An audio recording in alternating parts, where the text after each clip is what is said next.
Olá pessoal, bem-vindos ao meu canal, meu nome é Igor Ferreira e no vídeo de hoje eu vou falar sobre um assunto que pode mudar a sua vida acadêmica e profissional, que é a iniciação científica. Então eu já inicio o vídeo com uma pergunta do porquê você deveria fazer iniciação científica. E ao longo do nosso vídeo eu vou apresentar, as respostas relacionadas a essa pergunta. Então, aqui o sumário da aula, vou falar um pouquinho sobre o que é iniciação científica, sobre os benefícios, como iniciar, dicas para conseguir uma bolsa, isso aqui é bem importante também, E vou falar brevemente também sobre as minhas experiências. E o que é iniciação científica? É um programa que permite que alunos do ensino médio, e aqui a gente chama de iniciação científica júnior, que é um pouquinho mais incomum, mas também existem também esses casos, que o aluno já tem a experiência, já tem um primeiro contato já durante o ensino médio, que também é o meu caso, ou os alunos da graduação, que têm um contato e participem de projetos de pesquisa sob orientação de professores ou pesquisadores.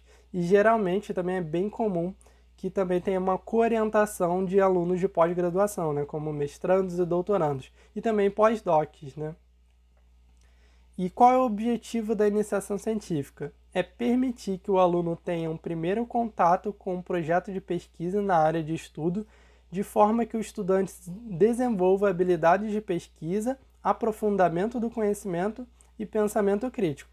Então, a iniciação científica é para que aquele aluno ele seja inserido na pesquisa, naquela área, e aí ele tenha a oportunidade de se aprofundar em um conhecimento, de buscar artigos científicos sobre aquela área, de como fazer isso, como selecionar os melhores artigos, porque existem também muitos artigos que têm uma baixa qualidade, enfim, de implementar protocolos, então de uma série de tarefas que podem ajudar ele a inserir na pesquisa científica mesmo.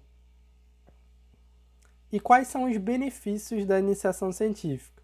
A aplicação do conhecimento é o primeiro, porque você consegue aplicar o que você aprendeu na teoria, na sala de aula, você vai ter as diversas disciplinas lá, que muitas vezes não tem ali disciplinas, não tem ali aulas práticas, às vezes podem ter 1, 2, 3 aulas práticas no máximo, mas na iniciação científica você vai ter aquele contato diário ou pelo menos semanal, para você realmente aplicar o que você aprendeu, Por exemplo, na faculdade de biologia e outras faculdades também, outros cursos, é muito comum você, ter um assunto de Western blotting, por exemplo, que é uma técnica basicamente para detectar proteínas e quantificar proteínas, E aí você vai ter uma aula teórica, sobre isso, e quando você vai aplicar, quando você vai para o laboratório realmente fazer a técnica, você vai ver que é muito mais complexo do que realmente é, É claro que na teoria tem as limitações, realmente não dá para fazer algo muito complexo, existem diversos fatores que podem influenciar aí, mas na iniciação científica você pode, por exemplo, fazer um Western blotting e realmente aprender mais sobre a técnica. E aí você achava que tinha aprendido na teoria, mas quando você vai realmente aplicar, que você aí realmente entende, como que aquilo funciona, quais as limitações, o que precisa mudar, enfim. Então, essa é uma ótima oportunidade, para aplicar o que você aprendeu na teoria. Networking também aqui é fundamental, porque na iniciação científica você vai estar inserido em um grupo de pesquisa, que é composto por alunos de iniciação científica, alunos de mestrado, doutorado, pós-docs, os pesquisadores, professores, Então, você vai ter contato com essas pessoas e, assim, desenvolver uma relação, ali profissional para que vocês consigam ali chegar a um objetivo em comum, Você vai ter a oportunidade de melhorar o seu currículo, porque você vai ter essa experiência, no laboratório, uma pesquisa de campo, claro que isso depende muito também da sua área, E aí você vai ter essa experiência, e talvez também podendo apresentar trabalhos, enfim, vai ter também diversos benefícios aí que vão poder melhorar ainda mais o seu currículo, que eu vou também comentar depois. Desenvolvimento de habilidades, que nem eu falei, você vai ter a oportunidade de planejar a sua pesquisa, então você vai poder desenvolver uma pergunta de pesquisa, uma solução para aquele problema. Claro que isso vai exigir que alguém que tenha mais conhecimento sobre isso, né, de um professor, pesquisador, né, mas você vai saber quais são essas etapas, né, metodologia científica, os protocolos, né, quais devem ser selecionados, enfim, você vai saber mais sobre isso. Análise de dados, né, uma vez que você tenha obtido ali os seus resultados, né, você vai precisar analisar eles, então você vai também aprender sobre isso, né, estatística, por exemplo, também, né, que é bem importante para análise dos dados, a escrita científica, a comunicação oral, né, a escrita científica, você vai saber o que precisa ser feito em qual ordem, né, que precisa estar tudo muito bem conectado, né, certinho. Por exemplo, também, que os seus objetivos têm que estar relacionados ao seu problema de pesquisa, à sua hipótese, né? A sua metodologia tem que estar voltada para cumprir os seus objetivos. Então, tudo isso você vai aprender, né? A comunicação oral, você vai ter oportunidade também de apresentar o seu projeto, seja para o seu grupo de pesquisa ou em eventos acadêmicos. Então, isso também vai te ajudar, né, a pensar melhor sobre isso, como concatenar ideias e apresentar elas, né? Porque assim, você vai apresentar algo que é relacionado à sua linha de pesquisa, que muitas vezes é muito específica, né? Por mais que uma pessoa seja de uma grande área, né, em comum, por exemplo, da biologia, né? Aquela linha de pesquisa é muito específica para aquela pessoa. Então você precisa também desenvolver habilidades de didática, né, para que você consiga explicar de forma simples para outras pessoas, né, que não têm aquele conhecimento e que elas consigam entender o que você fez, né, o que você desenvolveu no seu projeto. Capacidade de resolução de problemas, então assim, como eu comentei, você vai ter contato com essas diferentes etapas de um projeto de pesquisa, e aí muitas vezes você vai ter que mudar protocolos, né, procurar na literatura como resolver um determinado problema, ou por que um resultado foi daquela forma. Então, isso também aqui é bastante importante, né? Um dos grandes benefícios também da iniciação científica. E como iniciar na iniciação científica? Procure por oportunidades em uma área que você tem interesse, isso aqui é fundamental, né? Por exemplo, você tem interesse em trabalhar com imunologia, na área de fisiologia, sei lá, de biologia celular. Então você vai procurar os professores, né, que trabalham nessas áreas, né, e você pode perguntar para eles, né, se tem alguma oportunidade. Enfim, às vezes você tem já um tema que você acha super interessante, por exemplo, diabetes, né? Você já estudou sobre isso, acha legal, gostaria de trabalhar com isso, né? Então você pode procurar algum professor que trabalhe com esse tema, né? E aí você pode consultar o currículo Lattes de alguns professores, procurar nas universidades, procurar também por palavras-chave, diabetes, né? E aí o nome de alguma instituição, né? Para ver se aparece alguma coisa, né? E você consiga achar um professor que trabalhe com a diabetes.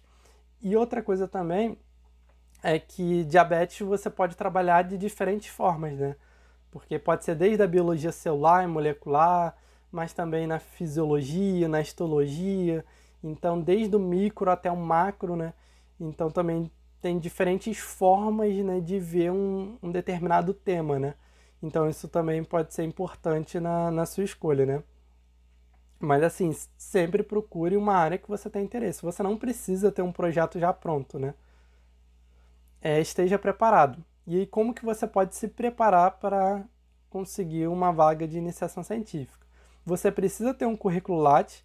O currículo Lattes é uma plataforma que é do CNPq, que é obrigatória para todo pesquisador que queira desenvolver pesquisa no Brasil. Então, precisa ter um currículo Lattes, né, para mostrar ali o que você fez, né, a sua formação, os seus artigos publicados, suas apresentações, né, para que as outras pessoas ali tenham conhecimento, né, do que você está desenvolvendo, o que você fez, né, a sua formação. E isso também é até importante que seja público, né, porque assim, o investimento na grande maioria das vezes da pesquisa é por meio dos órgãos federais e estaduais, né. Então, é importante também, né, que as pessoas vejam o que você está fazendo, né? Portanto, é obrigatório. Tem um CR acima de 7, CR é coeficiente de rendimento, né? Não sei se tem algum outro nome na sua instituição, né? Que é basicamente a soma de todas as notas das disciplinas que você fez durante o curso, né?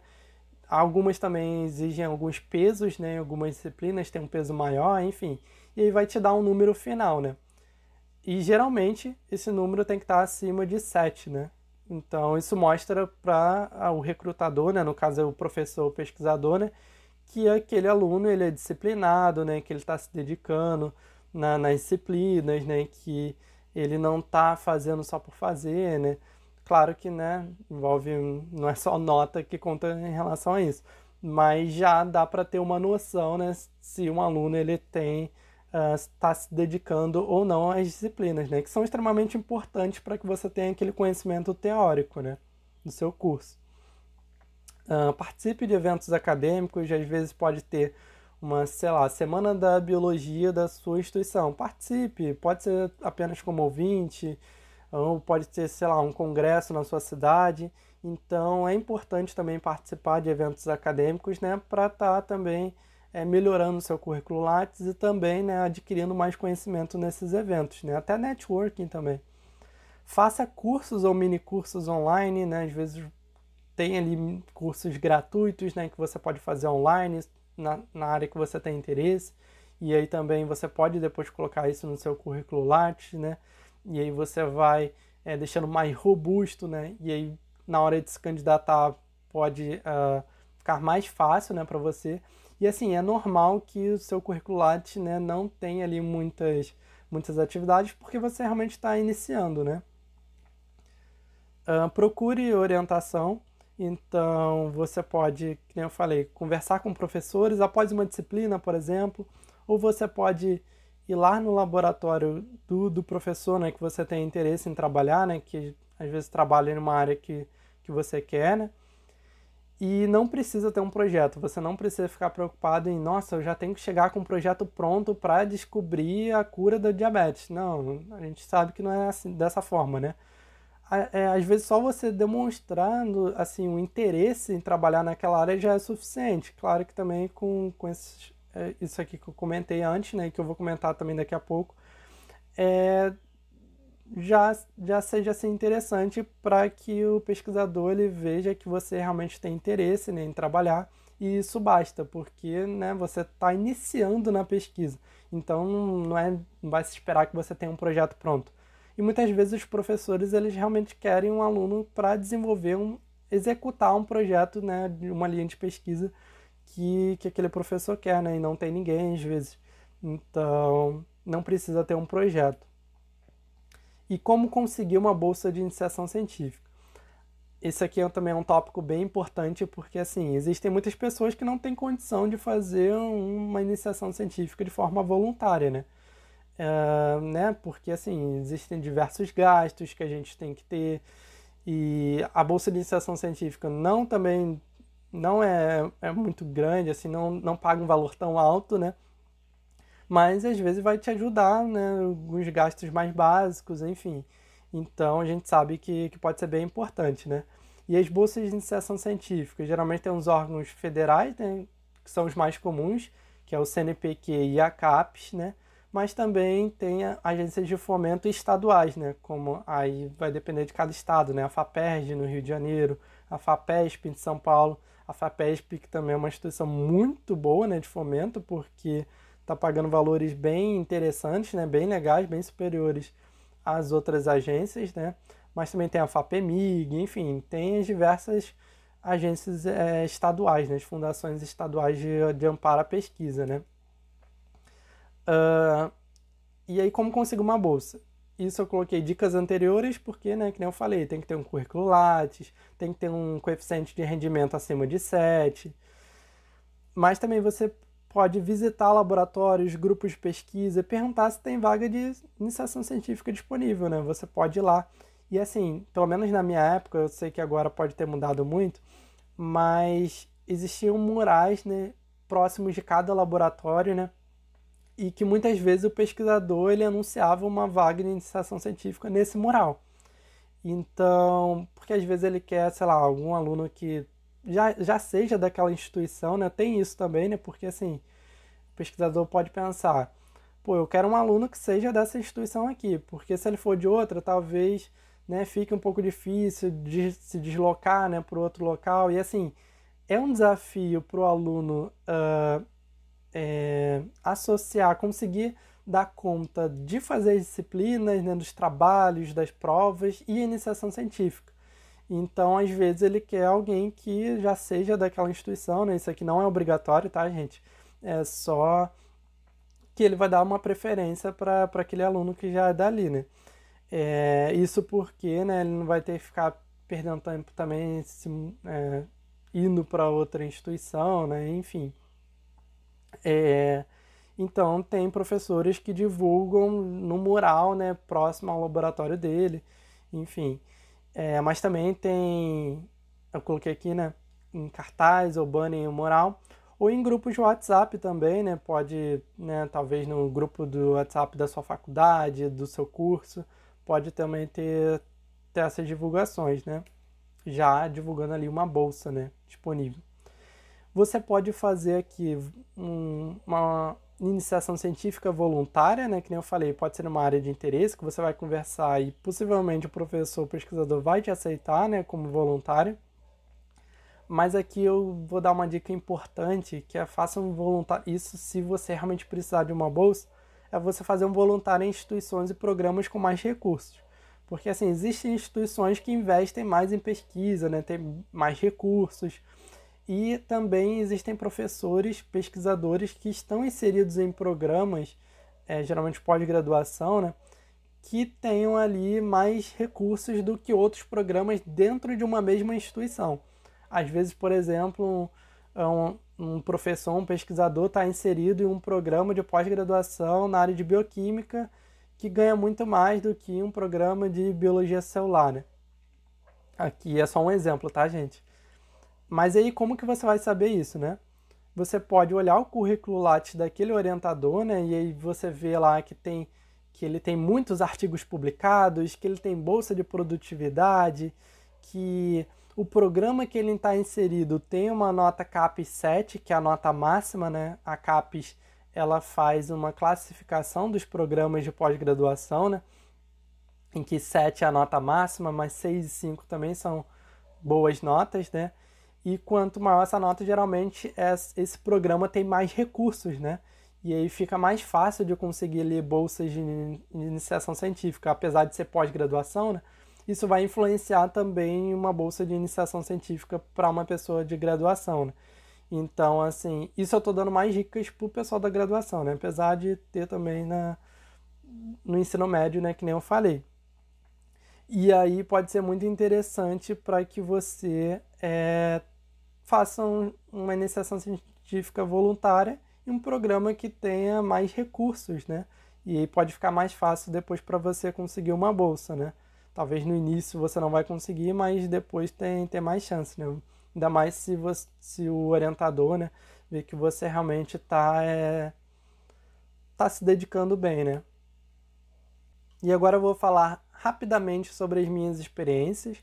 Eu tive a oportunidade de fazer iniciação científica júnior, né, durante meu ensino médio. No primeiro ano do ensino médio, eu participei de um projeto de pesquisa que era bem simples, né, que era a reutilização de materiais para aula de biologia, que consistia na produção, né, na elaboração de células vegetais e animais, né, de forma a utilizar materiais reutilizáveis, né. E aí foi um projeto que envolvia... aí foi o meu primeiro contato, né, com a pesquisa durante o ensino médio. Então, já tive esse privilégio, né? E aí eu pude trabalhar, né, na área de educação e de biologia, né? Que a gente teve uma orientadora, né, que era da área de biologia e uma co-orientadora, né, da área de matemática. Eu trabalhava com mais 2 alunos, né?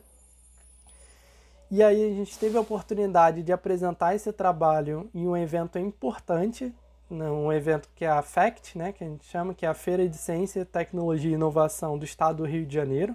É a maior feira de ciências do Rio, né, do estado, para alunos de ensino fundamental e ensino médio, né? E aí a gente conquistou o terceiro lugar, né? A premiação de terceiro lugar na categoria de Ciências Biológicas e da Saúde, né? Então, assim, foi uma experiência muito legal, né? E aí essa premiação me permitiu ganhar uma bolsa, né, de iniciação científica júnior, né, do CNPq. E aí isso também foi fundamental para a minha escolha em prestar vestibular para o curso de Ciências Biológicas, né? Porque assim, eu tive aquele primeiro contato trabalhando com biologia, né, em um projeto, né, por mais que seja simples. Aí eu acabei me interessando muito, né, pela área de biologia. Eu já tinha um interesse antes, né? Tanto que eu participei assim, desse projeto porque eu já tinha um interesse, mas isso também me ajudou, né, a escolha de depois fazer o vestibular para biologia, e no qual não me arrependo, né? Então isso foi fundamental para mim. Já durante a graduação eu fiz iniciação científica, eu comecei eu comecei de forma voluntária na área de histologia, né? Fiquei ali durante 6 meses, mas eu não me adaptei, eu não curti muito, né? E também era mais assim longe, né, do local onde eu tinha as aulas, né? Era em outro campus, apesar de ser na mesma instituição. Então, assim, você também precisa considerar isso, tá, gente? Porque, assim, você vai ter que conciliar tudo, né? Prova, trabalho, enfim, com iniciação científica. Então, foi um pouco mais difícil para mim, eu não me adaptei na área de histologia, eu também não gostei muito, né? Foi mais por, né, você tá ali no início da graduação, você quer ter uma experiência, mas não no qual não me arrependo, né? Também foi importante. Mas depois eu fiz na área de microbiologia médica, né, que eu tinha muito interesse em trabalhar com bactérias, né? E aí eu consegui uma iniciação científica nessa área. Eu consegui porque eu vi um cartaz, né, num laboratório que estava anunciando que tinha uma vaga já com bolsa, né, para trabalhar. E aí eu fiz a entrevista, a professora até gostou de mim, né, eu contei um pouco sobre as minhas experiências, enfim, eu tinha um coeficiente de rendimento legal, né, uma boa nota. Mas ela acabou optando por outra pessoa, né, normal, ok, né? Mas aí depois de um tempo eu recebi um e-mail dessa mesma professora falando que me indicou para uma vaga em outro laboratório, né, na qual tinha parceria, na mesma instituição, né? Esses laboratórios, esses grupos eram muito próximos, né? E que estavam precisando de um aluno de iniciação científica lá. E ela me indicou, né? E eu fui para lá.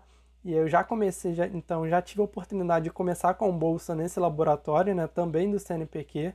E assim, só para falar do CNPq, mas o CNPq está muito presente na minha vida, porque eu tive bolsa do CNPq na iniciação científica júnior, na iniciação científica, né, na graduação, e no mestrado, né? Então, assim, eu tenho uma relação forte com o CNPq, né? Mas, enfim, aí nesse laboratório eu tive a oportunidade, eu fiquei 2 anos lá, né? Tive experiência no laboratório, análise de dados, leitura de artigos, networking, tudo aquilo que eu comentei antes, né? Então foi muito importante para mim, né? Tive a oportunidade, então, a partir da minha iniciação científica, acabou virando o meu TCC, né? Então isso também me facilitou, né? Porque eu já vinha ali desenvolvendo, então foi mais fácil, né, do que começar um TCC do zero. Eu tive a oportunidade de apresentar em diversos eventos acadêmicos, aqui um evento que eu apresentei lá na Universidade Federal de Viçosa, que também foi muito legal, né? Mas eu apresentei meu trabalho em outros eventos também. Também tive a oportunidade de ter um artigo publicado, né, como um coautor. Então foi uma experiência assim, muito rica para mim, né?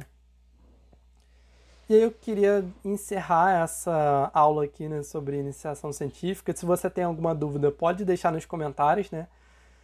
E eu queria deixar uma frase aqui da Marie Curie, né, que é: estou entre aqueles que acham que a ciência tem uma grande beleza. Então é isso, gente. Se você gostou do vídeo, não esqueça de deixar o seu gostei, né? Comente abaixo, deixe ali a sua dúvida, né? Talvez pode deixar uma sugestão, né, também de novos vídeos. E é isso, gente. Tchau!